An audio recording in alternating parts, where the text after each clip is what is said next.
disheesho dhalada hoodhe mana ku dhalay oo reerka taariikhda dheeraan ku dhaaran jiray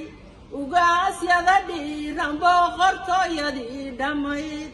ugaasyada dhiiran boqortooyadii dhammayd dhalaadkii iyo reer ugaas baa ku dhaaban tahay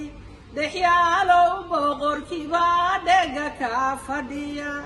dhammayskii reer sakariyaan dhaliil lahayn saleebaan baa dhexyaaloon la dhaafi karin oo dhiigga reer muuse iyo xaaji waa dhammays dhanka xidaa hawlahaagii lagugu dhigay oo dhanka xidaa hawlahaagii lagugu dhigay oo waciyay kaaga dhacayaan cayaara dhagi dhinaca laag baana hawsha la dhooban yahay